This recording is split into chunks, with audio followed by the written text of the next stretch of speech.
Hello students, part 3 नियम 1 के अंतर्गत हम ऐसा वाक्य जिसके अंतर्गत एडवर्ब टू का प्रयोग किया गया है, उस एडवर्ब टू को हटाकर का उसका गुण को कैसे परिवर्तित किया जाता है, उसके क्या तरीके हैं, यह सीखने जा रहे हैं। यानी वाक्य के अंतर्गत आए हुए एडवर्ब टू को रिमूव करना, वहां से हटा देना है और उसके द्वारा वाक्य का रूप बदल देना है, लेकिन अर्थ नहीं बदलना। इसलिए लिखा एडवर्ब टू को हटाकर वाक्य का रूप बदलना। Transformation of sentences by removing adverb too. Adverb too को हटाकर वाक्य का रूप परिवर्तित करना। एक्सरसाइज दिया होगा, कैसे बदलते हैं, क्या क्या नियम है, कैसी प्रक्रिया है, इसके पहले वाले वीडियो के अंतर्गत दर्शाया जा चुका है। यहाँ पर आपको उसका एक्सरसाइज की अधिक से अधिक बात समझ में आ सके, यह दर्शाया गया। जैसे एज टू वीक टू बताया जा चुका है कि जहां टू का प्रयोग किया गया हो, पहला काम करेंगे कि टू एडवर्ब जो आया हुआ है उसको हटाइए, वहां पर सो लगा दीजिए। यानी टू के जगह पर आपने सो लगाया। और अगला जो इन्फिनेटिव का टू आया हुआ है, वहां दैट कंजंक्शन लगाएंगे और वाक्य के कर्ता के अनुसार वहां कर्ता भी प्रयोग करेंगे। सेंटेंस अगर प्रेजेंट टेंस में है तो वहां कैन नॉट प्रयोग करेंगे और उसके बाद बाकी शब्दों को क्रिया आदि को लिखेंगे। ठीक।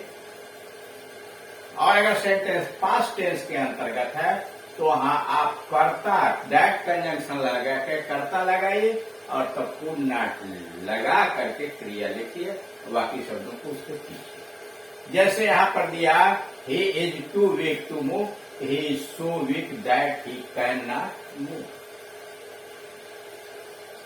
He was too old to work hard.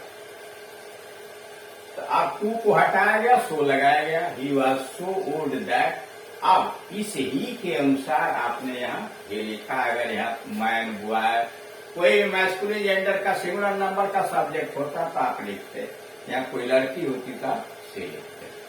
तो ही कुड नॉट वर्क हार्ड, इसलिए क्रिया पास्ट टेंस में है।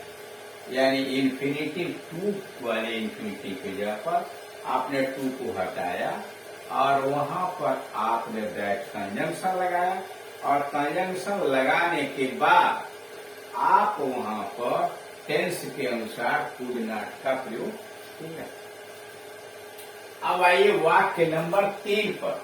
वाक्य नंबर 3 के अंतर्गत आप देख रहे हैं कि दर्शाया गया है the tree is too high for him to climb. पेड़ उसके चढ़ने के लिए बहुत ऊंचा था, सबके लिए नहीं, फॉर हिम लगा हो। यानी टू एडवर्ब के बाद एडजेक्टिव आया हो और फॉर लगा के प्रोनाउन आ गया हो, तो फॉर हिम है तो आप ही लिखेंगे, सब्जेक्ट बनाएंगे। फॉर मी होता तो आई लिखते, फॉर हर होता तो से लिखते, फॉर देम होता तो सब्जेक्ट दे बनता, फॉर अस होता तो सब्जेक्ट भी लिखते। समझ रहे? और अगर कुछ नहीं होता तो आप वहां वी या वन को सब्जेक्ट बना देते। फॉर द चाइल्ड होता तो चाइल्ड को सब्जेक्ट बनाते। किसी का नाम होता फॉर राम तो राम को सब्जेक्ट बना देते। जैसे दिख रही too so high that, too को हटाया, सो लगाया, सो हाई दैट आपने लगाया यहाँ पर टू के जगह पर फॉर हिम को हटाकर यहाँ ही सब्जेक्ट बना दिया। यानी सब्जेक्ट अब इसके अनुसार नहीं बनेगा, इसके अनुसार बनेगा। He can not climb. The book was too difficult to read. पुस्तक पढ़ने वास्ते बहुत कठिन थी। अगर सब्जेक्ट निर्जीव वस्तु आया हो तो इन्फिनिटिव को पैसिव वॉइस में बदल दीजिए, और नहीं पैसिव वॉइस में बदलना है तो आपके सामने के सब्जेक्ट बनाए किसको, आप वी को सब्जेक्ट बना सकते हैं, वन को सब्जेक्ट बना सकते हैं। जैसे the book was too difficult to read, तो टू को हटाया, सो लगाया। The book was so difficult that, इस टू के जगह पर दैट लगाया और टेंस के अनुसार आप वी या वन सब्जेक्ट बना करके पास्ट टेंस में तो could not read. Active voice में वी को सब्जेक्ट बनाए, वी कुड नॉट रीड या वन कुड नॉट रीड। और अगर पैसिव वॉइस में लिखा तो दिस सब्जेक्ट ढूंढने की जरूरत भी नहीं पड़ेगी। The book was so difficult that,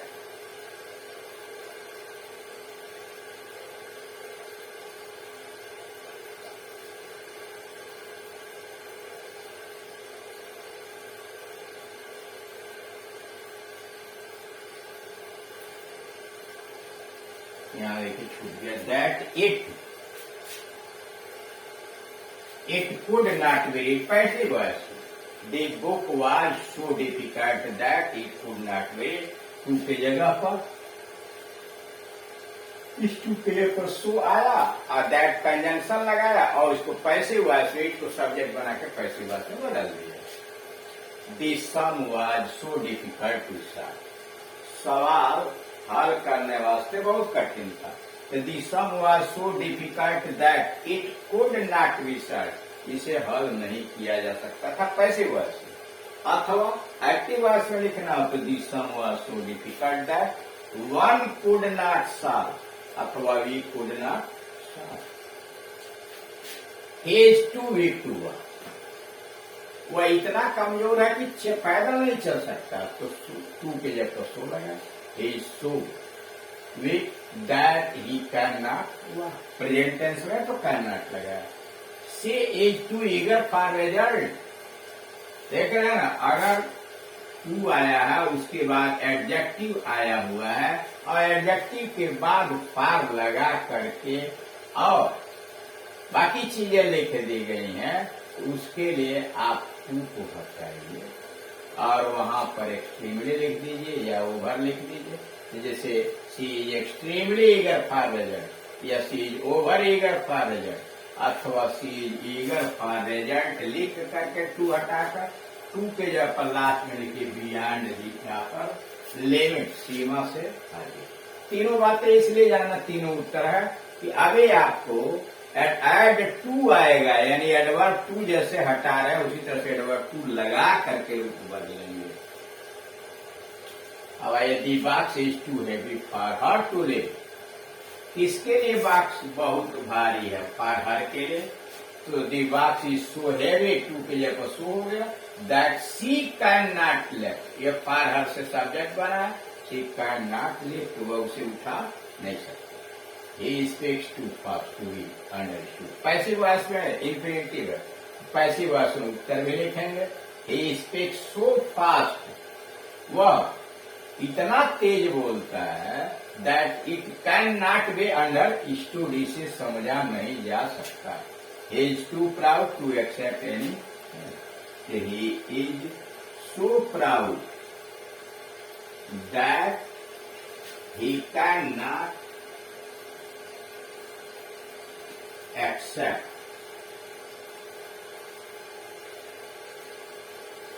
any help.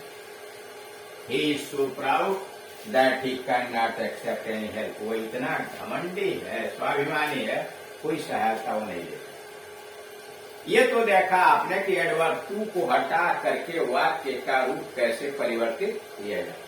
अब आइए इसका उल्टा, इसी में सीख लीजिए तो ज्यादा अच्छा है।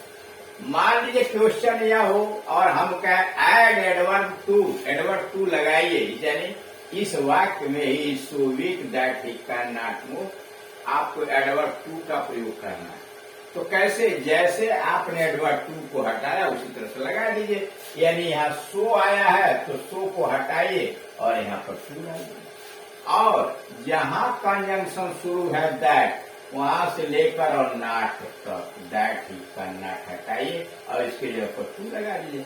बाकी शब्द ज्यों का क्यों रख दीजिए, इसीलिए लिखा है he is too weak to move. He was so old that he could not work hard, तो सो के जगह पर आ गया टू, ही वाज टू।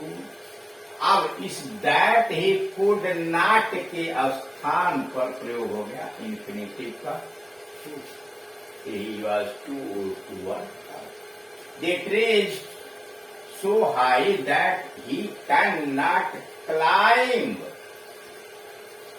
तो सो के जगह पर टू आ गया। और that he can not climb को हटाया आपने, तो यहाँ हाई के बाद फॉर हिम लगाकर तब टू क्लाइम किया। The book was so difficult that we या वन कुड नॉट रीड, तो सोल्जर के बजट और यहाँ सीधे the book was too difficult that we या वन कुड नॉट हटाइए और यहाँ the sum was so difficult that one we could not solve, तो सो के जगह पर टू लगा और that it could not be solve या that one can not solve हटाइए और तो वहां infinitive he so weak that he can not walk, so की जगह पर टू लगाया और दैट ही कैन नॉट हटाकर इंफिनिटी का टू लगाया। और जब वाक्य ऐसे दिया हो एक्सट्रीमली आ गया है या ओवर हटाया तो उसको हटाया वहां लगा दिया, बाकी कुछ नहीं करना है। या बियॉन्ड दी प्रॉपर लिमिट आया तो उसको हटाइए और इस एडजेक्टिव को पहले टू लगा दीजिए। The box is so heavy that she can not lift, तो यहाँ सो के जगह पर टू लगाया और दैट शी कैन नॉट हटाइए और इसके बाद हैवी के बाद फार हर लगाकर तो पूरे